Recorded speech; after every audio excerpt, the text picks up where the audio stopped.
अस्सलाम वालेकुम, good morning everybody, welcome. क्या हाल है आप लोगों का? वेलकम टू जियो पाकिस्तान। मौसम के ज़रिए असर है ज़रा।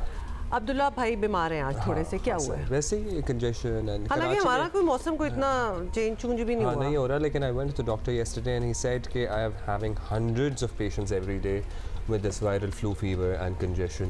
So yes, I am actually kind of recovering from it and और yes. मुझे लगा के नहीं, उससे 2 हफ्ते पहले आपको हुआ था, मुझे लगा नहीं, मुझे कोई नहीं हुआ। मतलब ये हमारी लड़ाई वायरल पीछे से चल रही थी। आपसे मुझे लगा है और आपने मुझे लगाया है।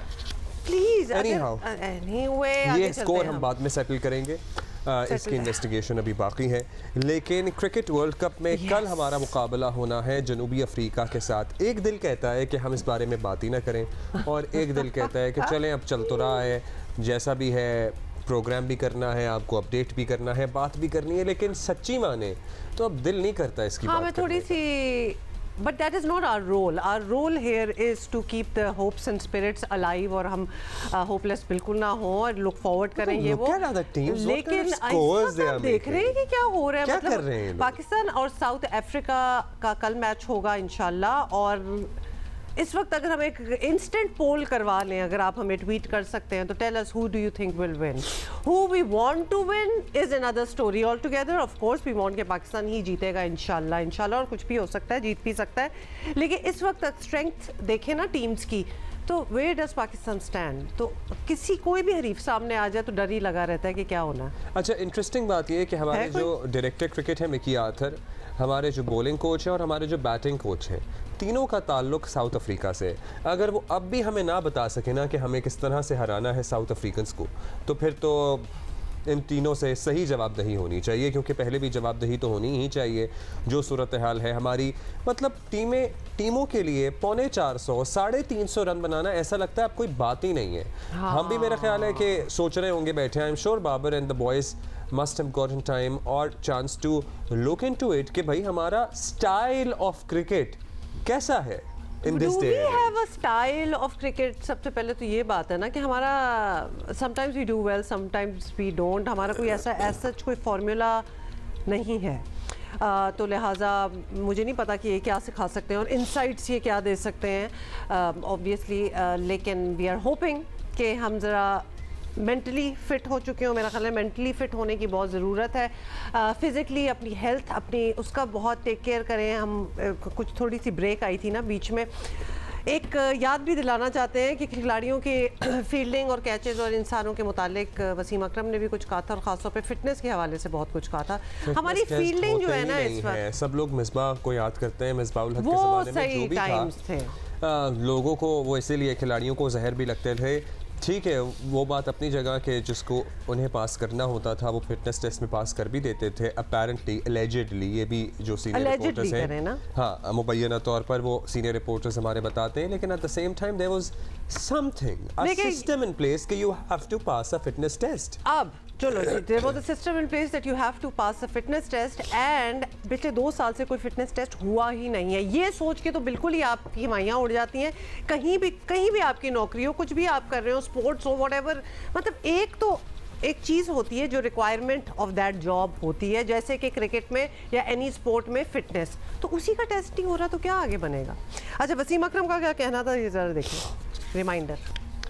अच्छा, वैसे किसी का मुंह मुझे इतना बड़ा तो नहीं लगा। आई वंडर कि किसने इतना वेट गेन किया हुआ है। वो वैसे उनको कहने की बात थी। स्ट्रेंथ के ऊपर yes there can be questions and there are issues with our strength, upper body particularly strength. जब हमें हिटें मारनी होती हैं तो नहीं लगती हैं, उसके लिए क्या डाइट चेंज करनी है। लेकिन आई डोंट थिंक सो कि कोई ओवरवेट है, क्योंकि बाबर भी बहुत ही फिट नजर आते हैं, शाहीन, उसामा, मतलब आपको क्या लगता है fitness has got less to do with being overweight और अंडरवेट? फिटनेस होती है तो फिटनेस होती है। नहीं, वसीम भाई कह रहे थे ना मुंह बड़े हुए हैं, मुझे किसी का मुंह ऐसा, वो मेरा ख्याल है वो फ्यूचर की बात करूंगी, इनकी बात सुन के लोगों के मुंह बड़े हो जाएंगे, गुस्से में, I guess, I don't know. Anyway, by the way, ये फिटनेस की बात इसलिए नहीं हो रही थी और तवज्जो इसलिए नहीं थी क्योंकि पिछले 2 साल से हम मैचेस जीत रहे थे। तो जब आप जीत रहे हो तो ऑब्वियसली नोबडी क्वेश्चंस यू ना, सब कुछ तो अच्छा चल रहा है, तो आप खिलाड़ियों को अपेरेंटली, और वसीम अकरम भी शायद इसी वक्त इसी तरह पॉइंट आउट कर रहे थे कि वो थोड़े से एक्सपोज हो गए हैं, तो अब ये बातें जो हैं वो सामने आ रही हैं। और ख़ुद शादाब खान इंडिया में ये बात कर चुके हैं कि उन्हें डर है कि वो बिरयानी खा खा कर कहीं मोटे ना हो जाए। अब ऐसी भाई खा भी रहे हो तो ये कोई बात है करने वाली? अच्छा, ये सारी मुझे खाने पे एतराज नहीं, मुझे बात करने पे एतराज है। जीत रहा हो ये पीसीबी का भी, मुझे तो आई एम सॉरी, मुझे ना जहर लगती हैं वीडियोस सारी। मैंने जब ये वीडियोस आई थी और हम हारना नहीं शुरू हुए थे, मैंने तभी कहा था कि ये आज ये एक मवाद बन रहा है उस आज के खेल की रिक्वायरमेंट नहीं है कि आप खिलाड़ियों से पूछ रहे हो कि आपने कितनी प्लेटें बिरयानियां खाई हैं। अच्छा, छोड़ दो सब कुछ, और केक जो हमारा नेशनल वो सेलिब्रेटरी चीज बन चुका है। नहीं, क्रिकेट टीम का जहाज में केक, और हर जगह केक होता है, जहाज हो, ट्रॉली हो, एयरपोर्ट हो, हमने केक काटना है। अच्छा, शादाब की वो बिरयानी वाली बात चूंकि अब्दुल्ला को बिल्कुल ही नहीं अच्छी लगी थी, इसलिए एक दफा तो दोबारा दिखाना बनता है। बहुत ही अच्छे हैं और हमारे तो गोरे भी खानों पे लग गए हैं। हमें तो ये लग रहा है कि हमारा फैट लेवल और वेट ही बढ़ जाएगा क्योंकि बहुत टेस्टी खाने हैं और बहुत मज़ा आ रहा है। अभी तक बहुत एंजॉय कर रहे हैं हम लोग, बहुत सुकून से, बहुत मज़े के साथ काफ़ी एंजॉय कर रहे हैं। और होपफुली अहमदाबाद में जब हम इंडिया के खिलाफ भी खेल रहे हैं तो ऐसी मेहमान नवाजी होनी चाहिए। You're not smiling. He was laughing. इतने अच्छा गिगल कर रहे थे सारे। आपको मेरा ख्याल है कि यहाँ पे आपको कहना चाहिए था कि ठीक है बिरयानियाँ तो बहुत अच्छी हैं, लेकिन मुझे 3 साल हो गए बिरयानी खाए हुए, तो मैंने चख ली थी, लेकिन इससे ज़्यादा मैं नहीं कर सकता। And you know there are people around us जिन्होंने 10-10 साल, 11-11 साल, 12, कोहली आई गेस, मीठा और बिरयानियाँ और ये खाए हुए लोगों को सालों गुजर जाते हैं। वैसे हो सकता है कोहली खा रहे हो और इम्प्रेशन ऐसा बना हो कि वो नहीं खाते, तो लिहाजा उनके मुताबिक इंटरव्यूज हैं, आपको पता है। हाँ, वैसे he is quite, how he from what we have heard, lifestyle is all on record now. अच्छा जी, ओके, आगे चलते हैं। कल आपको पता है कि पाकिस्तान को कल नेदरलैंड्स की फील्डिंग से ही कुछ सबक लेना चाहिए, और नेदरलैंड्स की फील्डिंग से पाकिस्तान को क्यों, हर किसी को सबक लेना चाहिए, क्योंकि क्या फील्डिंग थी। तो that is something that we could learn from, खासतौर पे कैचेस किस तरह पकड़े जाते हैं एंड ऑल दैट। और अब आगे के तमाम मैच जीतने हैं तो फील्डिंग पे बहुत तवज्जो देनी है, सारे यही बात कर रहे हैं, और फील्डिंग में बेहतरी फिटनेस से जुड़ी हुई है, तो देयर इज दैट कनेक्शन। अच्छा, अब ये भी बात है, प्रोटीज जो है ना वो चोकर्स मशहूर हैं। पाकिस्तानियों का ख्याल है कि जैसे नीदरलैंड के ख़िलाफ़ प्रोटीज चोक कर गए, हो सकता है कि कल पाकिस्तान के ख़िलाफ़ भी चोक कर जाएं और पाकिस्तान का रास्ता कुछ आसान हो जाए। So this is yet to be seen. Sikandar हमारे साथ हैं मौजूद। सिकू, आवाज़ आ रही है जी? अस्सलाम वालेकुम, कैसे हैं सिकू? मतलब हम उम्मीदों पे ही इस वक्त डिस्कशन अपनी जारी रखे हुए हैं कि प्रोटीज चोक कर जाए, हमारी फील्डिंग अच्छी हो जाए, हमारी फिटनेस भी परफेक्ट हो जाए। फिटनेस की भी बात करते हैं सिकंदर, 2 बातें आप तस्दीक कर सकते हैं। नंबर 1, एक तो हम कोहली के हमेशा रेफरेंस देते हैं, कोहली वेजिटेरियन है शायद, तो ये आप हमें बता दें। दूसरी बात ये है कि फिटनेस, एक फिटनेस होती है और एक फिटनेस होती है जिसमें 50 ओवर्स खेले जाते हैं, वो एक और लेवल ऑफ फिटनेस होती है। तो there is a difference, we are kind of used to T20s and all. जो 4 दिन की क्रिकेट खेलता है, क्योंकि ये 2 सेशंस हैं, ये this is a format of 4 दिन की cricket, sort of shorter format. ये तो सारे T20 के आदी हैं, और T20 क्या, बीच में आप कितनी लीगें जा के खेलते हैं, तो स्टेमिना तो है नहीं किसी का। खैर जनाब, आज सुबह आपने स्टार्ट किया कि जी हमारे पास 3 साउथ अफ्रीकन कोचेस हैं। अगर आपको याद हो तो आप ही ने कहा था कि वो पूछ करके आए श्रीलंका को, उनको पूरे सीक्रेट्स पता हैं, फला है ढिमकाना। तो मैंने उसको क्या कहा था, उन्हें अपनी टीम का नहीं पता मगर श्रीलंका की टीम का सारा पता है। फिर उसके अलावा आपने बात की, एक बड़ मशहूर क्रिकेटर का आपने जिक्र किया कि उन्होंने ये बात बोली, उनको दिखाया। हमें तो वो नहीं दिखाते, हमने मगर उनको दिखा दिया। ठीक है, मैं पूछ सकता हूँ क्रिकेटर साहब से कि जब वो prime minister, ex prime minister के साथ होते थे, घूमते थे, फिरते थे, उन्होंने जब क्रिकेट की तब्दील की उस वक्त उन्होंने कोई मशवरा अच्छा क्यों नहीं दिया उनको? जब वो सब कुछ क्रिकेट की तबाही हो गई तो अब बैठ के हमें भाषण दे रहे हैं। मैं उन सारे क्रिकेटर्स को, जितने भी हमारे साबिक कप्तान हैं, मुख्तलिफ चैनल्स पर बैठ के बातें कर रहे हैं, वो पीसीबी के साथ अटैच थे। जब तक वो अटैच थे, खुश थे, उस वक्त तक उनको कोई चीज़ का ख्याल नहीं आया। उन्होंने इस बात पे भी बात की, उन्होंने कहा जी ये सिस्टम बना दिया था हमने, जिसमें वो ज़ाहिर खुद भी शामिल थे, और उसको आकर तब्दील करना गलती थी। उन्होंने तो उल्टा दूसरे पुराने वाले सिस्टम पे डाल दिया। पता है, मैंने कल भी प्रोग्राम में किया, जब आप इस किस्म की चीज दिखाते हैं तो मुझे गुस्सा भी आता है, आपको सुनना भी पड़ेगा। आप गुस्सा करें, कोई मसला नहीं। मैंने आपको क्या कहा था, नए पाकिस्तान से भी, और उनके खास दोस्त हैं ये, सारे वक्त साथ बैठे होते। रेहान खान की बुक मेरे पास पड़ी हुई है, उसमें सारे किस्से इनके लिखे हुए हैं, उनके साथ आना जाना, उठना बैठना। क्या वो क्रिकेट पे उनको मशवरा नहीं दे सकते थे? खैर एनीवे छोड़े, मैं इस बात पे मुझे बड़ा गुस्सा आता है कि जब आप लोग जो है वो ऐसे लोगों की बातें करते हैं जो क्रिकेट बोर्ड के अंदर मौजूद थे, उन्होंने उस वक्त तो कुछ नहीं किया, अब बैठ के भाषण दे रहे हैं। वो कहते हैं जो हमने किया वो ठीक किया, बाद में आने वालों ने बेड़ा गर्क किया है।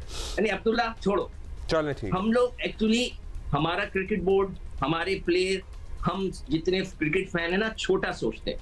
हम इस बात पे खुश हो जाते हैं कि हम नंबर 1 है रैंकिंग में, हम नंबर 1 है रैंकिंग में आईसीसी के। ऑस्ट्रेलिया को देखें, 2 मैच हारने के बाद वो कैसे उठकर आई है, वो लोग तो चैंपियंस कहते हैं, ये होता है। देखिए हमारी टीम को एक्चुअली अभी भी वक्त है, अभी भी वक्त है कि जिस तरह कल ऑस्ट्रेलिया जीता, जिस तरह वो साउथ अफ्रीका जीता, इस तरह आप जीते 2 मैच, हम कम बैक कर लेंगे। अगर आपने 200 रन 150 रन की एवरेज से नहीं जीता तो आप क्वालिफाई नहीं कर सकते। ऑस्ट्रेलिया का कल जो रन रेट था -0.193 था, अब उनका हो गया +1 पता नहीं 723 ऐसी कुछ हो गया। तो इस किस्म की जीत आप करेंगे तो आप सेमीफाइनल में पहुंचेंगे। चलो मैं कहता हूँ ना करें, आप सिर्फ मैच ही जीत जाए ताकि सारे जो क्रिकेट फैंस हैं, हम लोग हैं, थोड़ा सा इत्मीनान हो जाए कि हमारी टीम में कुछ जान है। वरना तो हम एक्सपोज हो गए हैं कि हम जो है क्लब क्रिकेट खेल रहे हैं, हम ऐसी क्रिकेट खेल रहे हैं जिसमें हमसे शॉट ही नहीं लगते। और दूसरी टीमों को देखो तो कल उन्होंने आखिरी 10 ओवर में 100 से ज्यादा रन कर दिए, मैक्सवेल ने मार मार के उनको दुम्बा बना दिया। क्या हम ऐसी क्रिकेट खेल रहे हैं? हम चले, हमारी सोच क्या है, ओहो आईसी रैंकिंग में हम नंबर 1 है, पीसीबी उस पे केक काट रहा होता है, पीसीबी हार पे ना रहा होता है, लड़के चीखे मार रहे होते हैं, हम नंबर 1 हो गए। जो फैंस हैं वो कहते हैं जी बाबर नंबर 1 है। भाई आप नंबर 1 है, मगर और अभी भी नंबर 1 है, लेकिन लिटरली ये बात फजूल लगना शुरू हो गई है। अभी ताजा रैंकिंग में भी बाबर नंबर 1 है, लेकिन it is of no use for us to be honest. अच्छा सिक्को, इनकी थोड़ा सा पहले जाते हैं हम, जो परफॉर्म कर रहे हैं मौजूदा बॉलर्स में, आपको पता है Hasan Ali is delivering, Abdullah Shafique is delivering. ये लोग तो बाबर के इन्वर्टेड कॉमर्स बाबर के वर्ल्ड कप प्लान का हिस्सा ही नहीं थे।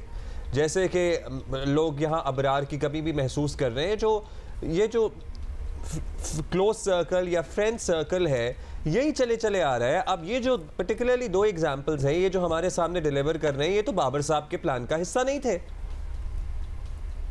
भाई देखिए वही तो हम कह रहे हैं ना साउथ शकील थे, आपने खिलाया उसको अफगानिस्तान के खिलाफ। हम कह रहे थे खिलाओ खिलाओ खिलाओ, खिलाया नहीं आपने साउथ शकील को नहीं खिलाया, अब्दुल्ला शफीक को नहीं खिलाया, फिर वो वापस इसके अंदर आ गए। भाई उसामा को आपने नहीं खिलाया, वो भी टीम में खेल रहे हैं। तो भाई यही तो सोच है, वही तो मैं आपसे कह रहा हूँ कि उन्होंने अपने आप को, इनकी सोचें ये है कि ये हमारे ग्रुप ऑफ प्लेयर्स हैं, बस ये हम पूरी दुनिया फतह कर लेंगे। ऐसा नहीं होता। खैर एनीवे सर, अब वो तो होना था वो तो हो गया जी। आगे क्या करना है? यही कहना है, अब आगे ये करना है कि भाई कम से कम आप ये मैचेस जीत जाए। आपके पास जो है इंग्लैंड जख्मी बैठा हुआ है, अभी मैं इंतजार में हूँ कि इंग्लैंड कब रिदम पकड़ता है। वो बिल्कुल बॉटम में आ गया, पता नहीं 7वीं या 8वीं उसकी पोजीशन है रैंकिंग के अंदर, तो वो तो बिल्कुल ही नीचे चले गए। इंग्लैंड 8वें नंबर पे है। वैसे उनके साथ क्या हुआ? 8वें नंबर से उसने उठना है, क्या वो कर सकता है? उसके पास भी अभी बड़े अच्छे मैचेस हैं, वो अगर वो जीतना चाहे। इंग्लैंड ने अभी खेलना है जो आपके पास, उसके पास न्यूजीलैंड, इंग्लैंड, अफगानिस्तान, बांग्लादेश, ये टीमों से उसने अभी खेलना है। मैं उनके इंतजार में हूँ। देखें ना, दुनिया की सारी टीमें खेल रही हैं, हर टीम को हम देख रहे हैं कि वो कैसे खेलते हैं। क्या इंग्लैंड रिदम पकड़ सकता है? ये देखना है। तो हम भी रिदम पकड़ सकते हैं, अगर दूसरी टीमें रिदम पकड़ सकती हैं। आप इतना अच्छा खेले श्रीलंका के खिलाफ, हमने तारीफें कर करके आपने वर्ल्ड रिकॉर्ड किया। आप उसी माइंड फ्रेम के साथ क्यों नहीं जाते अंदर? आप क्यों नहीं जाके लड़ते, खेलें? भाई हम कह रहे हैं आप चले क्वालिफाई ना करें, आप सारे मैच जीत जाए, हम उसी में खुश हो जाएंगे। मगर आपकी क्वालिटी ऑफ क्रिकेट में बड़ा डिफरेंस नजर आ रहा है। बस हमने मैचेस जीतने और कुछ नहीं करना, तो जब भी हम सेमीफाइनल के लिए क्वालिफाई करेंगे। अदरवाइज उन्होंने भट्टी साहब को भी कह दिया, कल वो भट्टी साहब बता रहे थे, जितने रिपोर्टर्स हैं उनको कह दिया कि भाई अगर आप हार गए, सेमीफाइनल के लिए क्वालिफाई नहीं किया, तो आप चले जाएं वापस, रुकेंगे नहीं आप इंडिया में। ये तो हमारी उनकी हॉस्पिटैलिटी है। ये उन्होंने कल भट्टी साहब बता रहे थे कि उनको कह दिया गया कि आप छोड़ के चले जाएं अगर आपने सेमीफाइनल के लिए क्वालिफाई नहीं किया।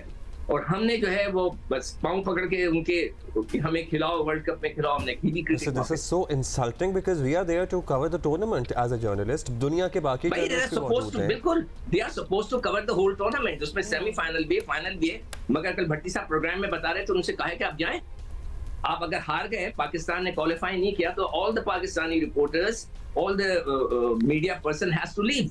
वैसे वो ज़का अशरफ साहब ये भी बता दें कि जो गए थे, आपको पता है इन द फर्स्ट प्लेस जब गए थे तो उन्होंने कहा था 5000 फैंस को भी वीजा को जारी होगा, वो तो खैर कुछ भी नहीं हुआ और उसके बारे में आपको हम बात भी नहीं कर रहे।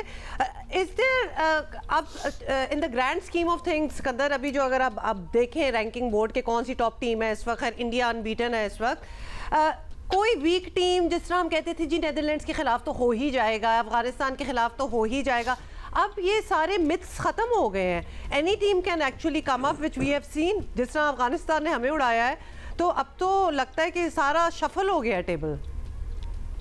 बिल्कुल, देखिए कोई भी टीम आपको अपसेट कर सकती है, मगर ऑस्ट्रेलिया अब स्मार्ट हो गया, वो किसी को बैटिंग नहीं करा रहे, खुद बैटिंग कर रहे, ठीक है ना। उन्होंने कल तुम के रख दिया उनको, उन्होंने अपने पूरी एवरेज बराबर कर दिया। अभी मैंने जो आपको इंग्लैंड के मैचेस बताए थे गलत बता दिए थे। इंग्लैंड के इंडिया, पाकिस्तान, ऑस्ट्रेलिया, नीदरलैंड और श्रीलंका के साथ मैच है। उन्होंने जो है अभी तक 4 मैच खेले जिसमें से वो 3 हार चुके हैं और 1 जीते हैं बांग्लादेश से। तो वो जो छोटी टीमें हैं ना, वो भी आपको ऐसी सरप्राइज कर रही है। मैंने कहा ना पार्टी स्पॉयलर्स होती हैं ये, मगर अब तो खैर सबको समझ में आ गया है। जितनी बड़ी टीमें हैं जो टॉप पे हैं चारों, उनको पता लग गया। अब पाकिस्तान 5वें नंबर पे है, अगर 2 अच्छे मैच भी जीत जाते हैं तो वी हैव अ चांस। आपको किसी देखे ना, वहाँ पे स्पोर्ट्स साइकोलॉजिस्ट है, वो क्या कर रहा है, इसका मतलब है उसका असर ही नहीं हो रहा, वो फजूल वहां पे गया हुआ है। वही उनको पिकअप कर, भाई उनका काम क्या है डॉक्टर्स का भी, आप जहनी तौर पे नफ्सियाती डॉक्टर है ना, उनके नफ्सियात को अच्छा करें कि भाई आप 2 मैच भी जीत जाते हैं अच्छे मार्जिन से तो वी हैव अ चांस।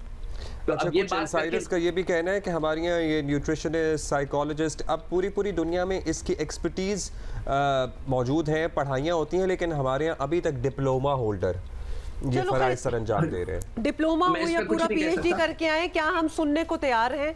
मतलब उसकी एक्सपर्टीज जितनी भी हो, सिकंदर हमारे साथ जो साइकोलॉजिस्ट और स्पोर्ट्स साइकोलॉजिस्ट वगैरह गए हुए हैं, क्या कोई सुनता भी होगा और फॉलो भी करता होगा? मतलब are we there, do we have an open head space? छोटा सा वाकया सुनाऊं। जब मैं टीम के साथ था तो हमारे पास भी एक साइकोलॉजिस्ट थे इसी तरह के। उन्होंने कहा कि हमसे, मैं मैनेजर के साथ होता था सारे वक्त, उन्होंने कहा कि हम एक लड़कों में जज्बा पैदा करेंगे पाकिस्तान के बारे में और हम जिन्ना फिल्म इनको दिखाएंगे। उन्होंने अरेंज किया, जिन्ना फिल्म शुरू की दिखाना, लाइट बुझाई, फिल्म शुरू हो गई। आधे घंटे के बाद मुदस्सिर नजर कोच था, उसने लाइट जलाई, सारे आधे लड़के सो रहे थे खर्राटों से। ये था साइकोलॉजिस्ट साहब का जो जज्बा। मूवी, अगर उस मूवी के बारे में बात करें तो वो मूवी तो काफी इंटरेस्टिंग है। ये नहीं समझ आ रही कि कैसे कोई सो गया उसके दौरान। हम सो गए, इंटरेस्टिंग भाई मैं विटनेस सुना, हम हंस रहे थे, बैठे थे, सारे लड़के सो रहे थे। देखिए हर चीज का काम करने का एक अंदाज होता है।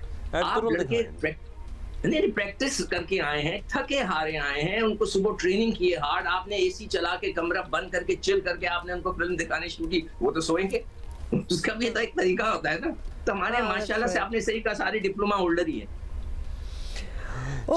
अच्छा जी, लेट्स सी क्या होता है आगे, क्या देख रहे हैं? अगर वो तो बताइए। वैसे इंग्लैंड के साथ क्या हुआ यार? इंग्लैंड कहते हैं कि हम जो है अपनी तर्ज की जो क्रिकेट खेलते हैं ना, मार धाड़ वाली, बस वही खेलेंगे चाहे कुछ हो जाए।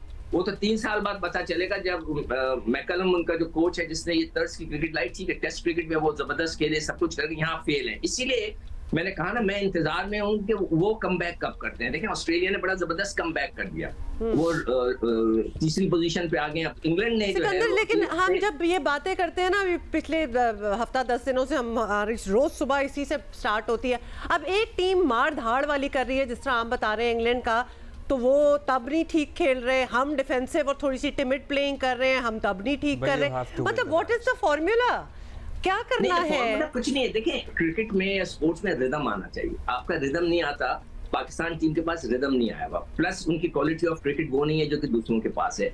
इंग्लैंड के पास बिल्कुल रिदम नहीं आया। मैंने अभी उनको जैसे आपको बताया 4 मैच खेले, 5 मैच उनके रहते हैं, 5 मैच बहुत होते हैं। अब उसके अंदर अगर उन्होंने रिदम नहीं पकड़ा तो दे आर कंप्लीटली फेलियर, खत्म हो जाएगा, फारिग हो जाएंगे। अदरवाइज बहुत अच्छी टीम है। उनका बेन स्टोक जो है वो नहीं खेल रहा था, पिछले मैच में खेला है वो। अब देखते हैं कि वो आगे चल के क्या करते हैं। वो तो बिल्कुल ही, वो भी बेचारे हमारी तरह ही फेल नजर आ रहे हैं। अब मैं सिर्फ उनका इंतजार कर रहा हूँ कि वो, आज उनका शायद मैच भी है, तो देखते हैं कि आज श्रीलंका के साथ उनका मैच है कि वो कैसे मैच को उठाते हैं, कैसे करते हैं। अगर उन्होंने आज उठा लिया मैच को और अच्छे पॉइंट्स बनाए, अच्छे रन रेट के साथ, तो फिर मुझे लगेगा कि वो रिदम में वो भी आ गए। तो फिर तो बेसिकली हम सारे जो लड़ रहे हैं ना वो पॉइंट्स टेबल पे 4th पोजीशन के लिए हम लोग लड़ रहे हैं, क्योंकि पहली 3 जो है वो तो बड़ी सॉलिड किस्म की पक्की बैठी हुई हैं।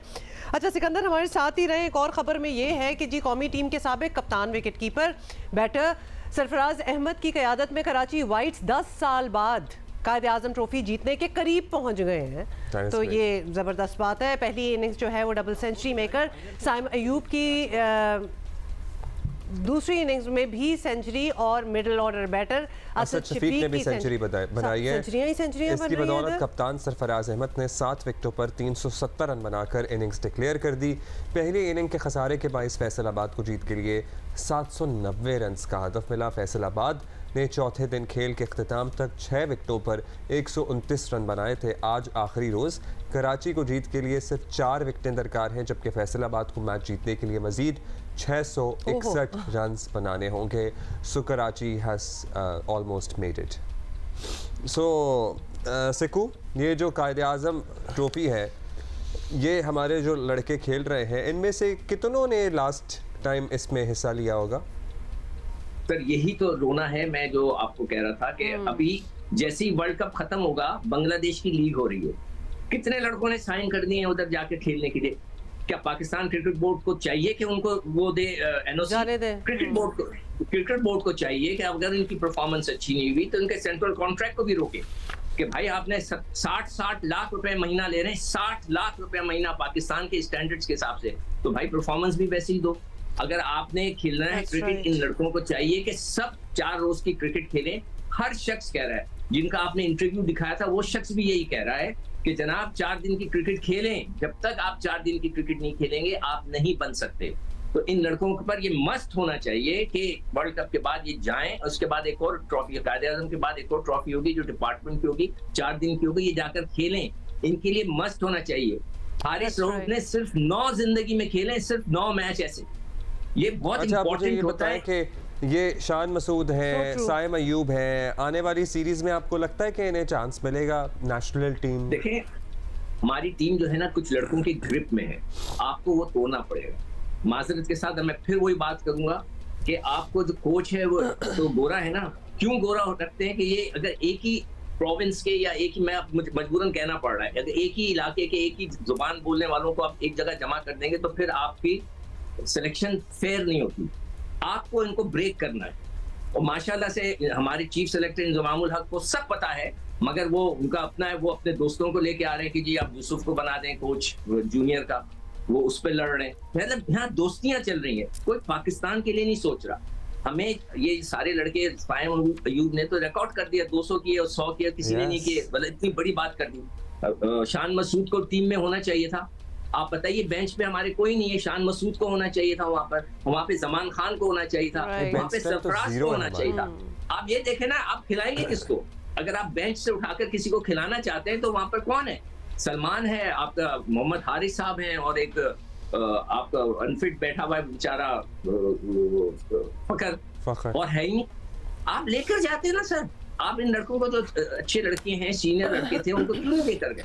चलें जी, लेट्स सी क्या होता है, इंशाल्लाह कल पता लग ही जाएगा। Yes, okay, so tomorrow is a big day. Thank you, Sikandar. Thank you for being with us. और I think we all need a little bit of a break, क्योंकि हम ज़रा थोड़े से disappointed भी हैं और हमें नज़र आ रहा है कि कुछ changes मेजर किस्म के होने चाहिए थे already, और अगर नहीं हुए चलो, लेकिन अब वापस आ रहे हैं तो अब वो implement कर लें। You know, we need to better our team. हाँ, और ज़ाहिर है वैसे हमें अपनी टीम में, मुझे तो एटलीस्ट सारे फ्लेवर्स नज़र आते हैं। सो हमें कहीं भी किसी भी तौर पर इस बात को हवा नहीं देनी चाहिए कि किसी मखसूस जगह से ही प्लेयर्स का ताल्लुक़ है। आई गेस नहीं, लेकिन उनको in the country domestically they need to play some tournaments. ये सिकंदर की बात जो थी वो 100% बिल्कुल ठीक थी। क्यों जा रहे हैं लीगों में खेलने? इधर तो पहले अपने आप को ठीक करो। दरअसल वो खांसियां इतनी चल रही हैं कि हमें कभी कभार लगता है कि खांसियों के बीच में हमारा थोड़ा शो जो है, उतनी हम बीच में गुफ्तगू कर पा रहे हैं आपसे। अच्छा जी, लेकिन फिर काफ़ी है, वैसे काफ़ी गुफ्तगू हो रही है। भाई, इजराइल की ताज़ा कार्रवाइयों से मुताल्लिक आपको बताएं, गज़ा में वहशियाना कार्रवाइयाँ तसलसल के साथ जारी है, जिसमें मज़ीद 800 फ़लस्तीनी शहीद हो गए हैं। 19 रोज़ में इसराइल की बमबारी में शहीद होने वालों की तादाद 6500 हो गई है। सोचें ज़रा, 19 दिनों में 6,500। 19,000 से ज़ायद ज़ख्मी हैं, 19,000 से ज़ायद ज़ख्मी हैं, 2,700 से ज़ायद बच्चे शहदा में शामिल हैं, 900 बच्चों समेत 1,600 अफराद ताहाल लापता हैं। मतलब ऑब्वियसली, और आपको बता दें कि ताज़ा हमलों में यस हर रोज़ एक नई कहानी होती है, हर रोज़ एक नया डिज़ास्टर होता है। जैसे कि ताज़ा हमलों में सिर्फ 2 घरानों पर बमबारी से 30 अफराद को शहीद किया गया। इजरायली बमबारी से 33 मसाजिद जो हैं वो भी शहीद हो चुकी हैं। इजराइल ने गज़ा में ईंधन पहुंचाने की इजाज़त देने से टोटल इनकार कर दिया है। और आपको पता है ना कि वहाँ के अस्पतालों का क्या हाल है। गज़ा के अस्पताल गैर फ़ाल हो चुके हैं। सेहत का निज़ाम जो है वो मुकम्मल तौर पर तबाह हो गया है। गज़ा में 18 रोज़ से बिजली, पानी और ईंधन की फराहमी बंद है और it's a bad situation. Generators के बगैर अस्पताल काम करने से कासिर है। नेचुरली गज़ा में इस वक्त इंसानी अलमिया बहुत अरसे से वैसे तो जन्म ले चुका है, कई दिन हो गए हैं। सोचने वाली बात है कि ये दुनिया देख रही है। तुर्क सदर ने कहा कि हमास दहशतगर्द तंजीम नहीं, आज़ादी की जंग लड़ रही है। इसराइली रियासत से कोई मसला नहीं, फ़लस्तीनियों से मुताल्लिक इसराइली पॉलिसियों से परेशानी है। उधर मस्जिद अक्सा में भी इसराइली फ़ौज ने इश्तियाल अंगेज़ी दिखाई। सख्त सिक्योरिटी में दर्जनों इसराइली आबादकारों को मस्जिद अक्सा में मजहबी रसूमात की अदायगी करवाई। मतलब जान अब हर वो चीज़ करेंगे जिससे सूरत हाल पेचीदा हो। इंसाइट करने वाली बात हो गई है ना। अमेरिका और मगरबी दुनिया अगर अमन के लिए वाकई संजीदा है, वैसे तो अब वाकई एक सवाल है, तो ना सिर्फ गज़ा पर इसराइली जहरियत बंद करवाई जाए बल्कि फ़लस्तीन की खुद मुख्तार रियासत के लिए भी राह हमवार की जाए, वरना मशरिक़ वस्ता में देर पा अमन का ख्वाब जो बड़े अरसे से ख्वाब ही है, ये ख्वाब ही रहना है। ये है सूरत हाल। बहुत बुरा हाल है। और फिर हम देखते हैं कि यूएन की पूरी एक स्पेशल काउंसिल बैठे हुए हैं, OIC मिल रहे हैं, EU के सरबराहान जो हैं उनकी भी मुलाकातें हो रही हैं और बड़ी क्लियर डिविजन्स हैं बीच में कि कौन किसके साथ है।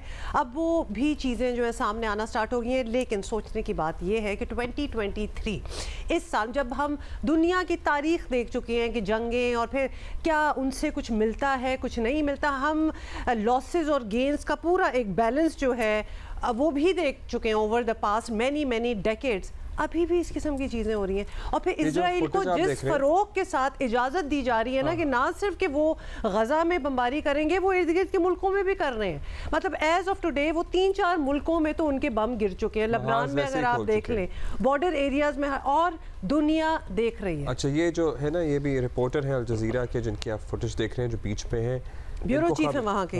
इनको खबर मिली कि इनकी फैमिली भी शहीद हो गई है। अच्छा, और ये फैमिली शहीद हुई है। इन्होंने ऑलरेडी जब ये डायरेक्टिव आया था ना कि आप अपने घरों से निकल जाएं, इवैक्यूएट कर दें, तो इन्होंने इवैक्यूएट कर दिया और ये कहीं और पहुंच गए। बीमारी वहाँ चली गई तो वहाँ पहुंच गए और इनका पूरा ख़ानदान जो है वो ख़त्म हो गया। मतलब ये रोज़ की तारिक अबुल हसन कहानियाँ हमारे साथ ही हमें बॉर्डरिंग एरिया से कफर किला सदर्न लेबनान से रिपोर्ट कर रहे हैं। जी, यहाँ कफर किला जहाँ इन दिनों हमारी रिहाइश है, ये अक़ब में जो आपको वादी नज़र आ रही है, इसमें जो इसराइल की तरफ से जो गोलाबारी की गई है, टैंकों का जो फायर आया है वो यहाँ पर पे दर पे कई फायर आए हैं। और इस बारे में कहा यह गया है इसराइली फोर्सेस की तरफ से कि उन्होंने उन लॉन्चिंग पैड्स को निशाना बनाया है जिसके ज़रिए हिजबुल्लाह रॉकेट फायर कर रही थी इसराइल के इलाकों में। और ये कहा गया कि आज इसराइल के शुमाली इलाकों में और शुमाल मशरक़ी इलाकों में कई रॉकेट गिरे हैं। ताहम नुकसान के बारे में इसराइली हुक्काम का कहना है कि ये खुले मैदानों में गिरे हैं। इसके अलावा आज गज़ा की तरफ से भी बड़ी तादाद में रॉकेट फायर किए गए और उनमें से एक रॉकेट जो कि दूरमार रॉकेट था वो इलाक के इलाके में भी गिरा है, जिससे और एक फौजी मरकज़ के पास गिरा है ये रॉकेट। तो जंगी सूरत हाल तो खासी जो है वो यहाँ पर सरहदी इलाके के अंदर तेज़ है और मुस्तकिल जो है वो झड़पें चल रही हैं। इसी दौरान हमने यहाँ से कुछ एम्बुलेंसेज भी गुजरते हुए देखी हैं जो यहाँ सरहदी इलाके से आई हैं। तो हिजबुल्लाह ने जो ऐलान किया है वो ये कि जब से तनाज़ा शुरू हुआ है उनके 40 लोग अब तक इन वाक़यात के अंदर शहीद हो चुके हैं। इजरायली फोर्सेस ने शाम में भी जो है वो हमले किए हैं, 2 मुकामात को निशाना बनाया है। गज़ा के जो 24 अस्पतालों में से 8 पहले बंद हो गए थे, अब बाकी अस्पतालों के मुताल्लिक़ भी अरब मीडिया ने रिपोर्ट किया है और ख़ुद गज़ा की जो वज़ारत सेहत है उसने रिपोर्ट किया है कि अब तकरीबन तमाम अस्पतालों में तिब्बी खिदमात का काम रुक गया है। 60 के करीब डॉक्टर्स, पैरामेडिक्स और नर्सेज इन इसराइली बमबारी का शिकार होकर शहीद हो चुके हैं। तकरीबन हर डॉक्टर, हर पैरामेडिक सोगवार है, किसी न किसी के ख़ानदान का कोई ना कोई फ़र्द इसराइली बमबारी का शिकार हुआ है या किसी का घर तबाह हो गया है। बमबारी होती है जंगों में, जो सबसे ज़्यादा ज़ख्मी होते हैं वो हेड इंजरी के और ऑर्थोपेडिक्स के होते हैं। इन दोनों के लिए जो आलात दरकार हैं उसके ऊपर बंदिश लगी हुई है, वो आलात नहीं जा पा रहे हैं। अद्वियात ज़रूर कुछ पहुँची हैं, लेकिन वो इस नौइयत की नहीं है कि जो ऑर्थोपेडिक्स और जो हेड इंजरीज़ हैं उनके इलाज के लिए जो चीज़ें दस्तियाब हैं वो पूरी हो सकें। तो ईंधन की फराहमी के लिए मुस्तकिल कहा जा रहा है, और ये अस्पताल जो बंद हुए हैं वो ईंधन की फराहमी ना होने की वजह से बंद हुए हैं। और इस सूरत हाल के अंदर भी बहुत ढिठाई के साथ इसराइली आर्मी के सरबराह ये कहते हैं कि वो ईंधन नहीं जाने देंगे गजा के अंदर।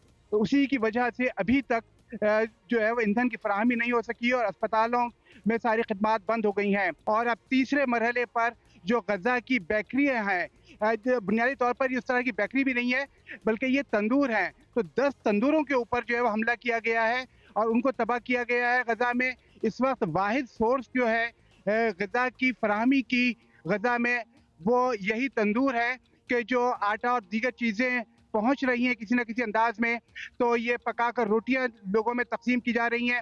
वहाँ पे उस हालत में भी हमले किए गए कि जब लोग कतारों में खड़े थे यहाँ से रोटी लेने के लिए, और वहाँ पर इसराइली तैयारों ने बमबारी कर कर बड़ी तादाद में ना सिर्फ फ़लस्तीनियों को शहीद किया बल्कि उनकी ग़िज़ा का जो इस वक्त वाहिद सोर्स बचा है ये बेकरीज या तंदूर, तो ये 10 की तादाद में तबाह किए गए हैं। इंसानी हमदर्दी के ज़बानी दावे किए जा रहे हैं अमेरिका की तरफ से भी, बरतानिया की तरफ से भी, मगरबी ममालिक की तरफ से भी, लेकिन इंसानी हमदर्दी में खुराक और पानी के साथ साथ इलाज भी शामिल है। दुनिया की कोई जंग ऐसी नहीं होगी जिसके अंदर ज़ख्मियों के इलाज के ऊपर पाबंदी लगा दी गई हो। गजा में पिछले 18 बरसों में इतनी शहादतें नहीं हुई जितनी फ़लस्तीनियों की इन 18 दिनों के अंदर शहादत हुई है। रोज़ एक नई खबर आती है, रोज़ कोई और डिटेल्स जो होती हैं वो सामने आती हैं, जैसे कि जो कि बचा कुचा जो एक खुराक कोई एक सिलसिला चला हुआ है उधर, उस पे भी हमें तो यही लगता है यहाँ बैठे हुए कि जानबूझ के मारा जा रहा होगा ताकि लोगों को ये खाना पीना, मतलब जो रोटियाँ आपको पता है ना वहाँ रोटियाँ जो होती हैं वो बेकरीज में बनती हैं, तो जो 2 बच्ची कुछ 2-4 रह गई थी उनको भी बम से उड़ा दो। ऑनेस्टली ऑन द ग्राउंड जो रियलिटीज़ सामने आ रही हैं, जो हमारे कॉरेस्पॉन्डेंट्स हमारे में और दुनिया की जो ऑब्वियसली मीडिया हाउसेस वहाँ जिनके रिपोर्टर्स वहाँ हैं और जो दिखा रहे हैं, बड़ा इजीली आप डिसाइफर कर सकते हैं who is at fault and who is not, कि who is the occupier and who is the oppressor. ये दुनिया को बस नज़र नहीं आ रहा, महज़ब दुनिया जो मतलब लबनान में एक गजा में तो कर ही रहे हैं वो बमबारी, फिर लबनान के बॉर्डरिंग एरियाज़ में, सीरिया के बॉर्डरिंग एरियाज़ में, ये इतने इर्द गिर्द के मुल्कों पे तुम लोग बम फेंकते जा रहे हो और दुनिया देख रही है, पीछे खड़ी है ना दुनिया। यही तो बात है। वैसे ये वॉर क्राइम्स है। अगर यहाँ से भी कोई हिम्मत करे तो भी को सपोर्ट करे दूसरी तरफ वालों को, लेकिन यहाँ से भी किसी की हिम्मत नहीं हो रही। थैंक यू भाई, वी लव आवर व्यूअर्स। आप लोग हमें दवाइयाँ बता रहे हैं कि आप दोनों ये इस्तेमाल करें, मैं ठीक हूँ इंस्टेंट, क्योंकि आप मुझे बीमार करके ठीक हुई है। We are not getting into it again. आगे खबर आपको बताते हैं, और ये अच्छी खबर है जी। आपको बताएं कि पाकिस्तानी एथलीट हैं, उनका नाम है हैदर अली, आप जानते होंगे। उन्होंने चाइना में जारी एशियन पैरा गेम्स में गोल्ड मेडल जीत लिया है। There he is. नहीं, आप नहीं जानते होंगे, इसलिए जानते होंगे क्योंकि ये एथलीट हैदर अली ने एशियन पैरा गेम्स में ये अभी तो खैर ये किया है, लेकिन इससे पहले 2021 में भी हमने इनका जिक्र किया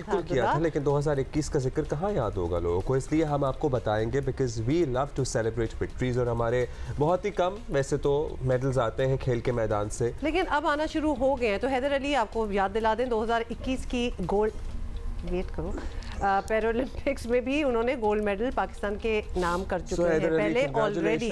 ये हैदर अली के वालिद साहब हैं, कोच हैं इनके, कोच होंगे आई बिलीव। मतलब वालिद क्यों जाएंगे, कोच ही होंगे क्या, पूरे खानदान को लेके जा रहे हैं। खिलाड़ी ऐसे होते हैं, इनके अब्बू ही उनके कोच होते हैं यहाँ पे तो। हाँ, लेकिन वो और भी बड़ी उसकी प्रॉब्लम। और बाय द वे हमारे चेयरमैन वगैरह ही होते हैं बोर्डों के जो अपने बच्चों को लेके जाते हैं साथ, वरना अदरवाइज एथलीट्स तो एक ही चले जाएं तो बड़ी बात होती है। तो हैदर अली ने एशियन पैरा गेम्स में मेंस डिस्क थ्रो मुकाबले में गोल्ड मेडल जीता है and we are so happy, lovely. तो मेरी बात सुने, हम कितना क्रिकेट की बात करते हैं फिर भी आप लोग को तसल्ली नहीं होती, मतलब और कौन सी बात है जो हम रह गई है सुनाने वाली, मतलब नहीं, सुनाने इतना वाली नहीं रंज रह वैसे गई। है लोगों को, लेट्स बी ऑनेस्ट। नहीं, लेकिन जब हम बात करते हैं ना तो तब आप लोगों का दिल हल्का होता है, क्योंकि माशाल्लाह आप लोगों की हमें ट्वीट सारी होती हैं और हम तो एक सुनाते हैं तो आप दो आगे और लगाते हैं। और आप चाहते हैं कि हम वो भी आगे लगाएं, लेकिन हम नहीं लगा सकते, वो आपकी बात हम तक पहुंच जाती है, सो थैंक यू। नहीं, but we understand the bottom line is we want us to do good and we want to win. तो बेशक चलो वर्ल्ड कप हमने पूरा ना जीत लिया, लेकिन अच्छी टीम है और अच्छे तरीके से खेल के हारे तो हार भी बनती है। मतलब लिटरली जाके अगर गिव अप ही कर दें तो वो नहीं बनता। सो वी गेट आपका गुस्सा और आपके जो सेंटिमेंट्स हैं हमें समझ आ रहे हैं, और हम भी लिटरली वही कर रहे होते हैं इधर और बैठ के। हम क्या करते हैं, हमारे कुछ कॉरेस्पॉन्डेंट्स आपको पता ही है कि इंडिया पहुंचे हुए हैं। आई डोंट इवन कह दिया है कि अगर पाकिस्तान सेमीफाइनल तक नहीं पहुंचा तो आप लोग तो यहाँ से वापसी का टिकट फौरन करा लें। हालांकि आइडियली तो जब भी कोई टूर्नामेंट होता है, आप जो कह रहे हैं वो सही है, मैं जो कह रही थी वो तो मजाक ही कर रही थी। मैंने कहा था वापस ना आइएगा अगर हमें ना पहुंचाया फाइनल्स तक। लेकिन एक्चुअली इन ऑल सीरियसनेस हमें यही पता चल रहा है, वन ऑफ आवर कॉरेस्पॉन्डेंट्स उन्होंने हमें यही बताया कि उनको कहा है कि अगर आपकी टीमें नहीं पहुंचती तो आप वापस जा सकते हैं, तो आप वापस पाकिस्तान चले जाए। यानी बेसिकली इस पूरे इवेंट को रिपोर्ट करने के लिए आपका कोई हक नहीं बनता। बेसिकली अगर आपकी टीम आउट है तो you are out as well, which is और वेरी ये वियर्ड। इम्तियाजी एक्चुअली हम ये जरा पता करेंगे सिर्फ डेफिनेटली सिर्फ पाकिस्तान के साथ ही हो रहा होगा, अदरवाइज तो क्योंकि द वेरी फैक्ट कि आपने यहाँ से कोई फैंस नहीं जाने दिए, रिपोर्टर्स को literally after 4 matches were done, उसके बाद वीज़े मिले और वो हमारे कॉरेस्पॉन्डेंट्स वहाँ पहुँचे, तो इतना हाफ हार्टेड इनवाइट जो था, ऑब्वियसली दे वुड वांट कि भाई अब टीम काम नहीं कर रही तो निकलो। आईसीसी भी माशाल्लाह सो रहा है ना, वो तो सो ही रहा है कब से। खांसी का शरबत उसने पिया है और वो होश में नहीं आ रहा। और ज़ाहिर है आईसीसी का क्या किरदार था आपके सबके सामने ही है। 4 मैचेस बाद एज यू सेड हमें इजाज़त मिली जाने की, वीज़ा जारी किए गए। शायकीन किसी को वीज़ा नहीं जारी किया गया। मतलब आईसीसी इस पे तो लबकुशाई करता कि भाई एक इंटरनेशनल स्टैब्लिश्ड टीम है पाकिस्तान, वहाँ के फैंस का भी हक है यहाँ के मैच देखने का। आईसीसी का किरदार ज़ीरो। अब अगर इनको वापस भी भेज दिया जाता है तो, और ये आईसीसी से एक्रेडिटेशन वाले जर्नलिस्ट है, मतलब अजीब सी बात है। कितने आपने देखा है पूरा टूर्नामेंट कवर करना, हमारा मैच हो या ना हो, कितने रिकॉर्ड बन रहे हैं। क्रिकेट मतलब कितना मजीद आगे कंपेटिटिव स्पोर्ट बनता जा रहा है। Every day is a new day, नई टीमें हैं विच आर डूइंग वंडरफुल। लेकिन हम पाकिस्तान जो एक क्रिकेट लविंग नेशन, और हमारे अपने कितने रिकॉर्ड हैं उसमें हम रिपोर्ट भी ना करें। नहीं मतलब what do you want, why was this tournament in India? सवाल तो फिर यही स्टार्ट हो जाता है ना अगर आपको इतनी तकलीफ आता हो।